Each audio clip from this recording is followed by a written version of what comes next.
A partir de agora, a primeira reportagem de uma série de reportagens especiais que a nossa Shirley Barroso e eu e toda a equipe, nós vamos trazer em casos importantes, nos grandes crimes que aconteceram aqui em Minas Gerais. E nesse primeiro episódio, os bastidores do caso do goleiro Bruno e como está hoje o filho dele, com a Elisa. Aos 13 anos, Bruninho faz carreira no futebol. Pode colocar na tela.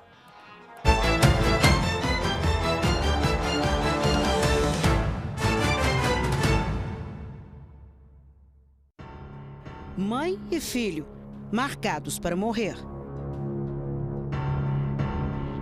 Um atleta no auge da carreira, cotado para a Seleção Brasileira de Futebol.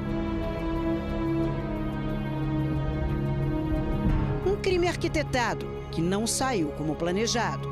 O que começou a dar errado aí foi a questão do bebê. Porque para esse plano dele dar certo, a execução teria que ser da Elisa e da criança. Uma vítima pouco lembrada, que segue a vida e tenta superar o próprio destino. Foi buscar Bruninho! Se fala muito da Elisa como vítima, mas o Bruninho foi uma vítima direta também. A morte de Elisa Samúdio parou o Brasil. Quando a primeira denúncia chegou à delegacia de Contagem, ela já estava desaparecida há 20 dias. Foi uma investigação intensa, mas o corpo da vítima nunca foi encontrado. Nascida em Foz do Iguaçu, no Paraná, a jovem de 25 anos sonhava com a carreira de modelo. Mas a fama só veio quando Elisa Silva Samúdio ficou grávida de Bruno Fernandes, então goleiro titular do Flamengo. O bebê, nascido em fevereiro de 2010, também ganhou o nome de Bruno. Após o desaparecimento da mãe, a criança foi encontrada em uma comunidade em Contagem, na região metropolitana. Ele estava jogado há 3 dias, o Bruninho estava sujo e faminto. Então isso é uma coisa que me dói até hoje. Sabe, de lembrar que ele passou por tudo isso, de lembrar que ele estava no lugar mais seguro, que era o braço da mãe, e retiraram ele, de lembrar que a minha filha deve ter sofrido muito nos últimos minutos, segundos de vida que ela teve, A delegada Alessandra Vil, que estava à frente da delegacia de Contagem na época. Ela lembra bem do início daquela investigação. A denúncia chegou por meio de uma testemunha. Os policiais se mobilizaram nas buscas por mãe e filho. E logo vieram as primeiras certezas. Elisa já devia estar morta. Pelo todo desenrolar da investigação, da gente tentar falar com as amigas dela, e as amigas falaram, olha, a última vez que eu vi a Elisa, conversei com ela, foi no dia 4 de junho, e a gente já recebeu a informação no dia 24. Então, a gente já estava 20 dias de atraso nisso. Então, todas as informações já levavam naquele momento que a Elisa efetivamente tinha sido executada, mas a criança ainda tinha sido vista. Então, esse foi o primeiro grande desafio, A polícia chegou até Bruninho em menos de 48 horas. E como num piscar de olhos, a imprensa de todo o país estava atrás de detalhes da história. Eu confesso que eu não sei nada de futebol. Eu nem sabia quem que era o Bruno. Eu não tinha dimensão do que estava por vir na minha vida com relação à investigação. Eu nem passou pela minha cabeça a proporção que essa investigação ia tomar.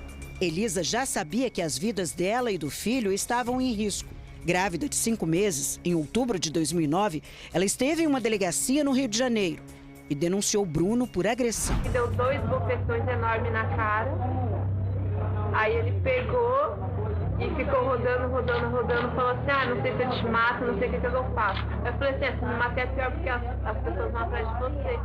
Aí ele falou assim, aí ele pegou e falou, mas se eu te matar e te jogar em qualquer lugar, não vão descobrir que fui eu. A modelo contou que foi sequestrada e obrigada a tomar um medicamento abortivo. Eu tirei Citotec, eu falei, Citotec não aborta com 5 meses, pra eu poder ganhar tempo, até aí então tava calma, tentando dialogar, e ele tava muito louco. Falou que fumou maconha a noite toda e que tava bebendo. Tava alcoolizado, bêbado e fumando maconha. Aí ele pegou, me levou foi pro apartamento dele, me deu um monte de remédio para dormir, uma bebida horrorosa, horrível, que eu não sei o que era. Elisa se mudou para o Rio aos 21 anos e logo começou a se envolver com jogadores de futebol. Fez várias viagens ao exterior e conheceu craques internacionais, como o português Cristiano Ronaldo. Em maio de 2009, ela e Bruno se conheceram em um churrasco. Falei pra minha amiga, nossa, tô passando mal, ele é muito bonito, pelo menos de corpo. Aí a minha amiga chegou em mim e falou que ele queria ficar comigo. Eu falei, deixa acontecer. O romance ia bem, até Elisa engravidar. Bruno não queria o filho e foi aí que as brigas começaram. Depois de denunciar o goleiro, a modelo se escondeu na casa de uma amiga em São Paulo. Quando a criança nasceu, Bruno fez contato com ela e demonstrou interesse em assumir o menino. Propôs que a modelo viesse morar em Belo Horizonte, próximo à família dele. Mas o que a modelo nem imaginava era que tudo isso fazia parte de um plano para matá-la. De acordo com as investigações, Elisa e o filho foram sequestrados no Rio e levados para o sítio de Bruno, que fica em Esmeraldas, na região metropolitana de Belo Horizonte. A linha do tempo montada pela polícia indicava que a modelo tinha sido morta no dia 10 de junho de 2010. A gente conseguiu fazer uma linha cronológica, inclusive da premeditação. Quando ela retorna, eles fazem um contrato durante um período no hotel no Rio de Janeiro, na Barra da Tijuca, e, salvo engano, de 11/5, quando ela chegou no Rio, a 7 de junho de 2010. 7 de junho é o período que o Bruno sabia que ele teria uma folga, que ele estaria aqui em Minas Gerais. Quando o caso veio à tona, o assédio dos jornalistas foi tão grande que as investigações tiveram que ser transferidas para o Departamento de Homicídios e Proteção à Pessoa, na capital mineira. O então delegado Edson Moreira também passou a cuidar do caso. E a cada dia, mais equipes da polícia entravam em ação. A gente sabia mais ou menos o que tinha acontecido.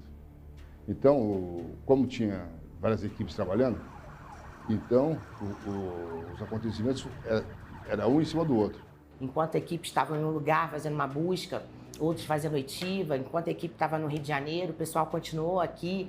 Enquanto a gente estava no Rio de Janeiro, fazendo a oitiva lá e as entrevistas com a adolescente, né, o Jorge na época, tinha uma equipe aqui já desembolando, autorizaram a vinda do adolescente para cá. Na segunda-feira de manhã, o menor foi trazido a Belo Horizonte para a gente reconhecer o local. Ele levou a gente até a casa do Bola. Depois de muitas horas de conversa com ele, que ele falava de uma grande construção, identificaram a cidade administrativa e dali ele conseguiu se recordar dos pontos que ele chegou, até ele chegar na casa do Bola, do Marcos Aparecido, que ele só surgiu na investigação nesse ponto. Até então, a gente não tinha informação do executor.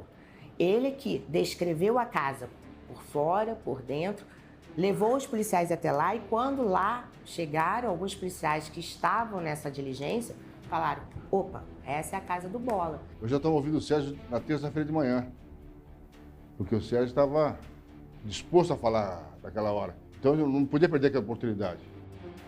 Foi um conjunto de diligências que eram realizadas ao mesmo tempo e que é muito complexo isso, porque além de toda a pressão da imprensa, você tem muitas equipes na rua fazendo, você reunir, concatenar essas informações para poder você depois trazer aquilo para os autos, depois fazer um relatório final, é muito complexo. No dia da coletiva final, no caso, essa parte direita minha está quase toda paralisada. Eu tive que fazer 3 meses de fisioterapia para recuperar totalmente o movimento do braço. O estresse foi muito forte. A cobrança foi muito grande. A cada dia de investigação surgia um novo personagem. A história parecia roteiro de cinema. Famosos, ex-policiais, matadores, cães ferozes bem treinados. Nem na ficção seria possível imaginar que, com tantos envolvidos, um crime tão cruel passaria despercebido.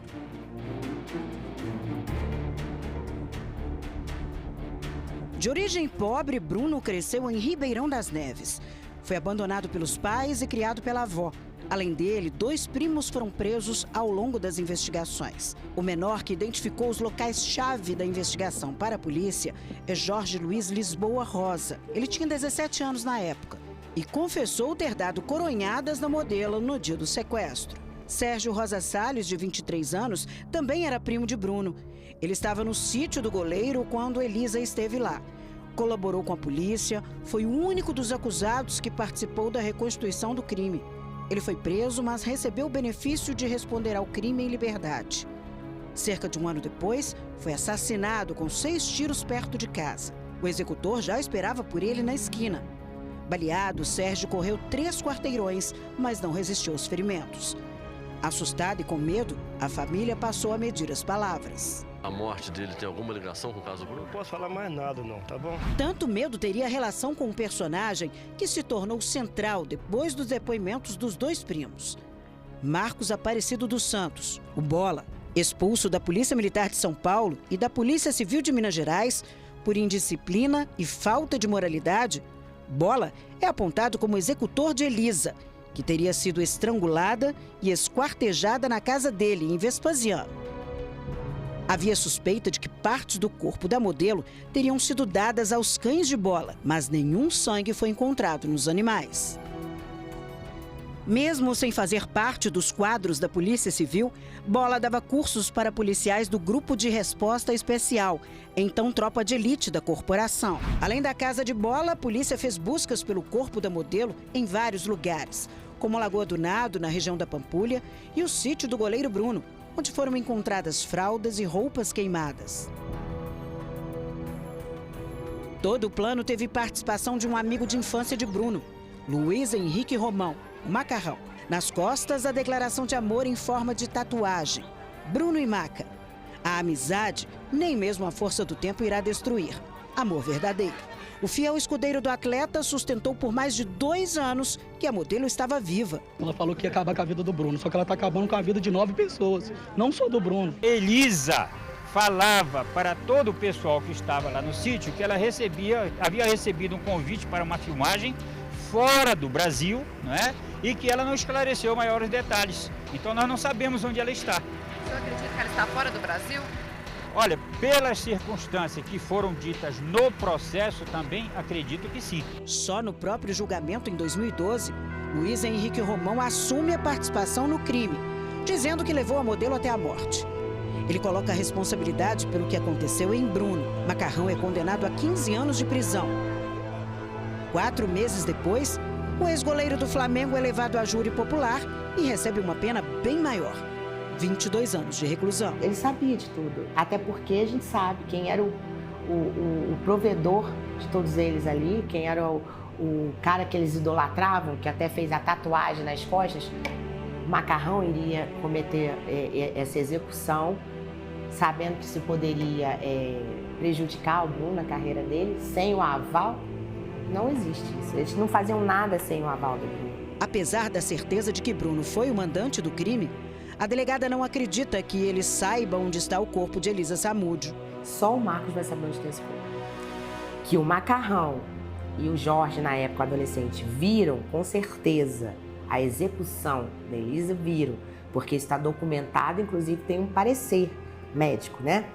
Que o adolescente descreve uma morte por asfixia que eu não saberia descrever nem você. Todos os sintomas com absoluta certeza e veracidade que ele falou naquele momento, que ele viu. Inclusive isso aí que eu acho que também aterrorizou. Porque, e além daquele teatro de falar que tinha dado um pedaço da mão da Elisa para os cachorros comerem, eu acho que isso aí, eu acho que foi o que aterrorizou mais ainda o adolescente, e ele começou a relatar esse fato também. Então eu acho que nem o Bruno sabe, só quem sabe o que aconteceu, né, depois que o Jorge e o Macarrão saíram da casa do Marcos Aparecido, depois da execução da Elisa, é o Marcos. Marcos Aparecido dos Santos foi condenado a 22 anos de prisão pelo assassinato de Elisa Samúdio. Ele sempre negou participação no crime e alegou ter sido vítima de uma armação.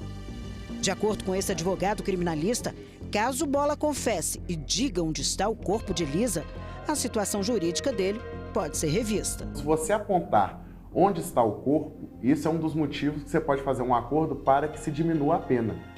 Então, caso ele tenha essa vontade de contar onde está o corpo e o corpo aparece, ele pode tentar ajustar com o Ministério Público um acordo nesse sentido para tentar um benefício, diminuir a pena, uma progressão de regime, qualquer coisa nesse sentido. Mas quem trabalhou no caso não acredita em uma confissão tardia. E não vai falar. Porque lá não está só a Elisa. Deve ter mais gente. É melhor você responder por um que responder por 20, 30. Para a delegada, Bruno viu uma oportunidade de resolver o problema de Elisa em Minas Gerais. Eu acho que ele deve ter feito um comentário com alguém, tipo, preciso dar um fim nessa mulher. E alguém deve falar, eu tenho uma pessoa que faz isso. Como a modelo não tinha vínculo no Estado, seria o crime perfeito. Ela não tinha um convívio constante com a família, concorda? Então, a mãe, a gente na época não sabia onde que ela estava, né? Não conseguia falar. O pai, eu acho que estava em Foz do Iguaçu. Tinha amigas no Rio, tinha amiga em São Paulo. Eu acho que na cabeça dele, ele falou, se eu sumir com essa mulher, ninguém vai dar falta dessa mulher. O erro do Bruno foi envolver muita gente? Com certeza. Envolver muita gente e sai do Rio, vem pra cá. Houve também um erro de cálculo. Se em Minas estavam os amigos de infância de Bruno, aqui na terra natal, o craque de futebol tinha menos fãs. Muita gente fala que se ele tivesse matado, ou mandado a execução do crime tivesse sido no Rio, ninguém tinha apurado. Falaram isso aí. Quando ele chegou no Departamento de Investigações, a recepção é o seguinte, você está agora em Minas Gerais. Agora com a polícia daqui. Quando a gente chega aqui também, eu percebi isso já, pessoas, tipo, xingando, assassino. E eu acho que até ele, quando ele chegou em Minas, que até então ele estava assustado, mas eu acho que no Rio de Janeiro, teoricamente, não era a casa dele, não era a terra dele. Agora, aquela cena do Bruno descendo aqui, você vê que a fisionomia dele tá acabada, porque acho que ali ele falou assim, não vai ficar bom pra mim. E eu acho que ele ficou bem assustado.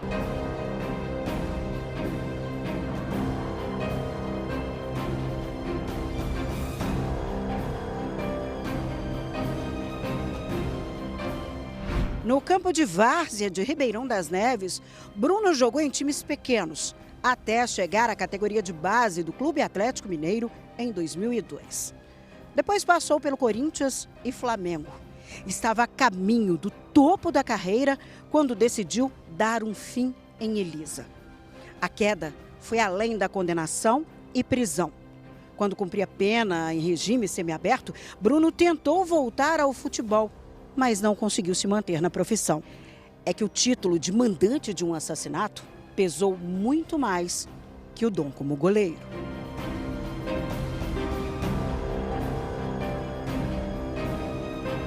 Se o ex-jogador não tem mais futuro no futebol, o filho de Elisa, Bruninho, se dedica para chegar bem mais longe. Aos 13 anos, medindo 1,85 m, a paixão do adolescente também está nos gramados.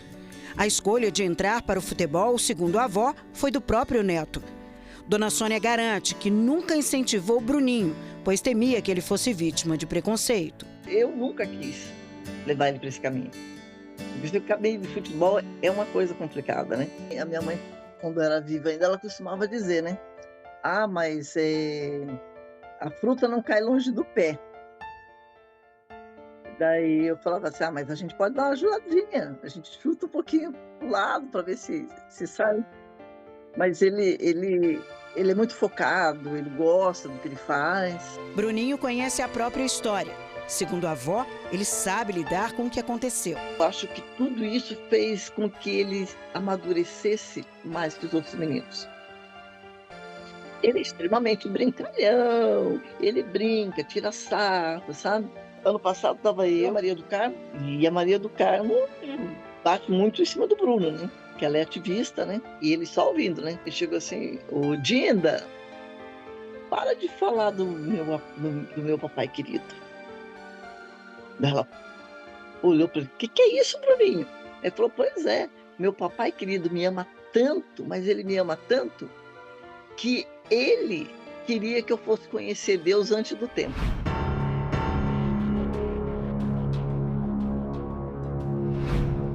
Em maio, o adolescente se mudou com a avó para Curitiba, no Paraná, após passarem um teste no Atlético Paranaense.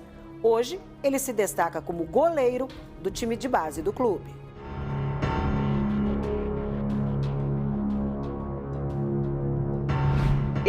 O esforço é dele. Não tem essa, porque ele é filho de Beltrano, porque isso, porque aquilo. Não tem. Uma que quando ele veio fazer avaliação no Atlético Paranaense, ninguém sabia quem ele era. Ele era Bruno, simplesmente Bruno. Ele vinha, entrava, eu deixava ele na porta do CT, ele ia, fazia o teste dele, no final da tarde eu passava, pegava ele e voltava, né? Eu estava no hotel. A identidade do jovem, claro, acabou sendo descoberta. Mas, segundo Dona Sônia, o adolescente não se importa com as provocações e, especialmente, com as comparações. Já chegaram a falar para ele. Daí ele já falou, ele falou assim, sou melhor que ele, não sou assassino. Dona Sônia tenta amenizar o sentimento do neto e surpreende com um conselho inesperado. Na velhice do seu pai é você que vai estender a mão para ele. Eu falo, e você não vai negar. Porque quando você sente ódio, você alimenta esse ódio, você tem que alimentar ele todos os dias. Daí eu falei assim, isso te adoece, isso não te faz crescer como pessoa e isso te faz sofrer. Porque o sentimento de raiva, de ódio, a única pessoa que sente é você.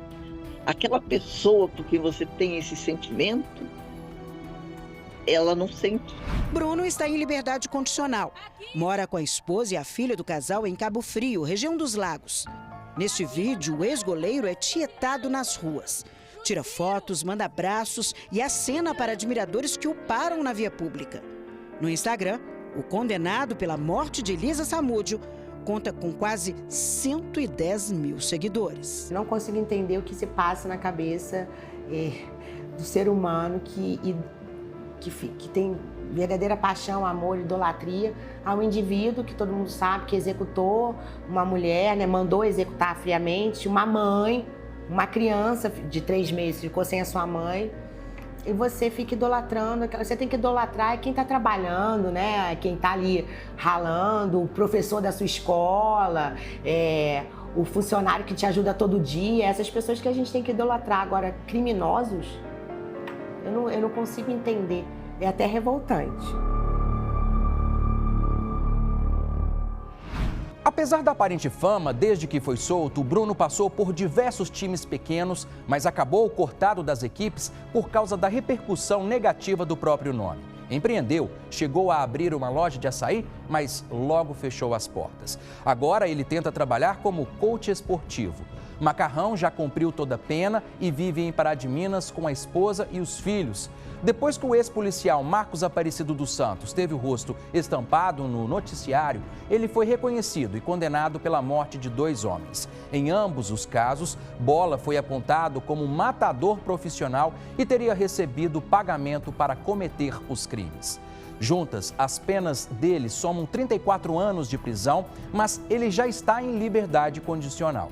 Jorge Luiz Rosa, o primo de Bruno, que era menor, cumpriu medida socioeducativa e, em 2012, entrou para o programa de proteção à testemunha. Mas o jovem dispensou o serviço. Foi morar em São Gonçalo, no Rio, chegou a ser preso por tráfico e acabou assassinado em 2022 na comunidade em que vivia.